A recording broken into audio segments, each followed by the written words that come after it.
Good day, everyone. Thanks so much for joining in today. In this posture profile, we're going to go through Utkatasana. Utkatasana roughly translates as fierce pose or intense pose. And there's a few things that make it intense, all right? Some of the typical things, of course, would be the idea of like heaviness through the feet, so like a lot of our standing postures, seated postures as well, like through our seated postures heaviness there and lightness through the upper body, that's for sure. There is intensity in, well, maybe a willingness to do it, right? um, so for me, at least, it's always been one of those postures that's the most kale of all the postures, if you will, right? The most undesirable of all the postures. Um, my apologies to you kale lovers out there. Um, and the other thing that really makes it intense is the confusion that it causes in the body. Tim Miller used to say, he's like, your hips are in a forward fold and your chest is in a back bend, right? And this is like, it's confusing to the body. Like these two seemingly opposite actions are happening all in one pose. And the crazy thing is, if we again continue to look into the posture itself, we're trying to intensify those dynamics, right? We're trying to fold more and we're trying to back bend more all at the same time. Now, there's a few principles I do want to go over, or maybe a few principles that we will get to, but a few, let's say, engineering issues that we need to address first. Okay? Ideally, of course, the feet are together, right? The knees are squeezing together, right? We're getting those knees forward, right? And those in the butt sitting back, and the hips are going to that forward fold, and then we're lifting up from here, and we're locking in from the pelvic floor down to the feet, from the pelvic floor through the core, through the shoulder girdle, up through the hands. There's this nice connection between the feet and the hands through those kind of those bandhas, right? These kind of energy centers. Everything becomes locked in, right? It becomes a mudra, right? We seal up the pose, and it's a great example of a posture that can be sealed up through certain actions in the body, right? Again, so if we review some of this architecture and our foundation, those legs, they keep squeezing, the palms keep pressing, all right? And those palms pressing and the knees squeezing, this again is going to help create that seal in the posture. Now, but there's a few things that we have to get around here, and made fun of all the time by my wife because when I bend over, I typically don't bend my knees. And after many years of practicing yoga and kind of studying the reasons why this happens, and I was doing a fitness class the other day, and we would do these squats, right? And it's like, well, you got to sit right back. You got to keep your spine right perpendicular to the floor. Well, if I'm going to bend my knees, right, and I start to sit back, I immediately go into this fold. Otherwise, I start to fall back. So why? What's the deal with that? I got really stiff ankles, all right? And my teacher David had addressed this many, many years ago, right? And he had encouraged me to, you can roll up the edge of your mat, or here I got a nice sort of rug all rolled up. You can place your heels up on that mat. And this way you can kind of sit back and sit down a little bit further, really intensify the posture. But like after some time practicing with a rolled up, mat or a rug or something like that, or blanket, I prefer to remove the thing, right? Remove it completely. And I encourage a lot of my students to actually go through this action during Surya Namaskara A's and B's as well. So that once once we try to get the angle at the hips here, right? I'm trying to get that angle at the hips, which means my knees have to slide forward past my toes, which I realize for some of you teachers are going to be like, oh my God, that's a big no-no. Big red flag goes up.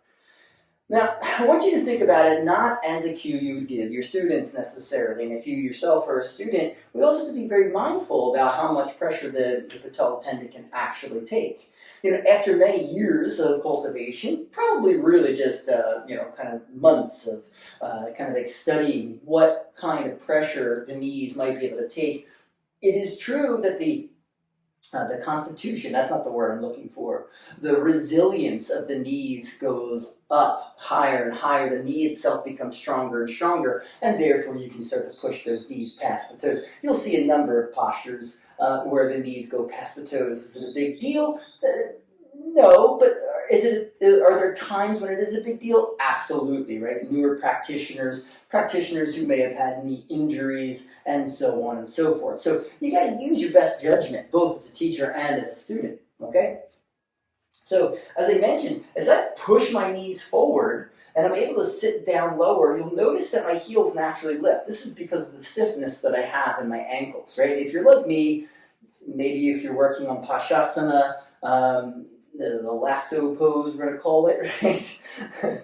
We've decided we're not going to call it the other more common word, but Pashasana, we have to squat down all the way onto your heels. For some of you, the heels will remain down. That's fine. If you're, again, like me, or if you have slightly stiffer knees, you'll notice, or ankles, you'll notice that the heels will have to lift. So that's always like a good posture to kind of study, just to see how tight your ankles might be. All right, now, so like I mentioned, my ankles my feet don't like to go this way, right, into the dorsal flexed position. So they're not that flexible. So therefore, if I want to get really low in my Utkatasana, my heels are going to lift. This has helped me improve things like balance. It has helped me improve balance in Pashasana, right? But it's helped me improve balance in all of my standing postures, in my standing balances as well. It's also improved lots of strength through my feet and my ankles. And it's also helped kind of lengthen out my calf muscles a bit. Right? We'll say the Achilles, but that's slow going, as we know.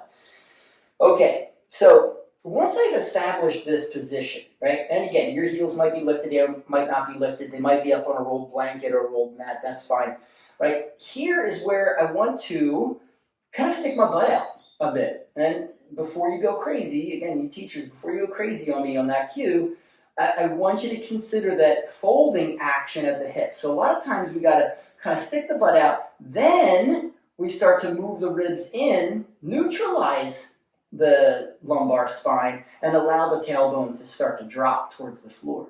All right? And again, ideally, right, these arms are lifted, the gaze is to the thumbs, the palms are pressing, the shoulders back. I'm not reaching up like so. I'm keeping my arms out in front of me a little bit as my head goes back. If you have tighter shoulders, again, my teacher David many years ago would always suggest a block. Put a spacer between the hands. You got to squeeze it too, right? We don't want to grip it. We got to squeeze it. Don't grip, squeeze. Okay, fully straightened elbows. We want those triceps working.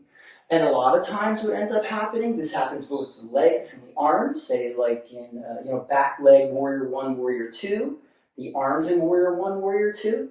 When we have those elbows fully extended, the triceps are doing their work in extending the elbow. We have to balance things out. Feet, or just imagine yourself trying to bend the elbows, all right? This way, right, those biceps can start to counter the action in the triceps. Right? It actually helps bring more stability into the elbow joint as well. As well as the shoulder joint for that matter, right? Because there's a lot of musculature that helps maintain the congruency of that joint. Okay, now, so let's review the arms real quick, okay? So one thing that I believe is missing in a lot of students' Utkatasana is the intensity of the back bend that really happens by way of the arms and shoulder girdle in Utkatasana. And one way that we can experience that is through a variation of Shalabhasana, of locust pose. So if we were to come down onto the mat, I'm here, I'm on my belly, and I don't even have to lift my legs up, but you most certainly can, right? Shalabhasana B position is here, right? You might as well add in a C position here, all right? Because from here, I want you to feel the middle and upper back really working to keep those arms lifted up, right? The middle and upper back, the shoulder girdle's connection to the spine, the torsos, working so much there. Now, the other thing that's happening is the spine, or really the erector spinae, is contracting enough to help move the spine into that back bend. Remember, hips in a forward fold. The back, the spine moving into a back bend, right? And that's part of the intensity of the pose. So we're looking for that engagement, right? That warmth, as I like to most often say, the warmth that's moving along the spine to help us experience that back bend in the upper back. Because remember, another thing that seems contradictory here in this posture is that once we've established the forward fold, right, my butt's out, then we lift the ribs, the lumbar spine starts to move into a more neutral position. From there, the thoracic body has to lift up and out. This is kind of cool because the lower lumbar, the 4, 5, S1 joints, are trying to remain in a neutral position, right? While T12, L1, 2, 3 joints are attempting to move into that extended back bend position.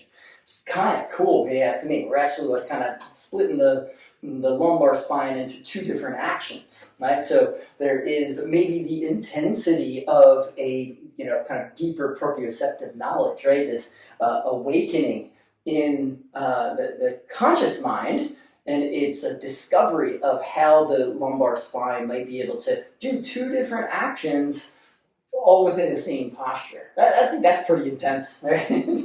So as I take on the pose, again, I drive my knees forward, mindful your knees, of course. If your heels stay down, that's fine. Maybe you have really flexible ankles, and you push into the balls of your feet just to lift them like a centimeter off of your mat. That's cool.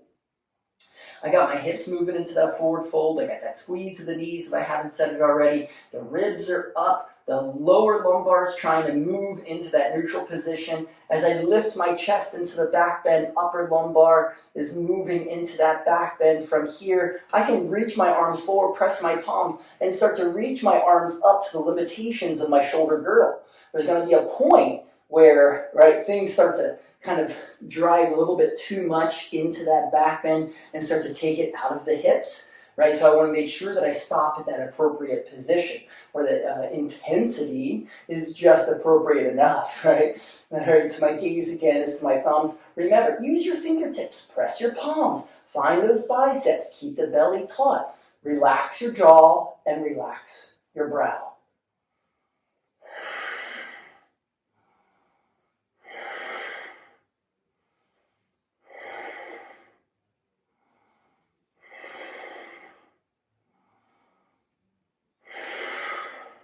It's a beautiful pose, right? It seems simple, very complex, probably one of the coolest postures out there.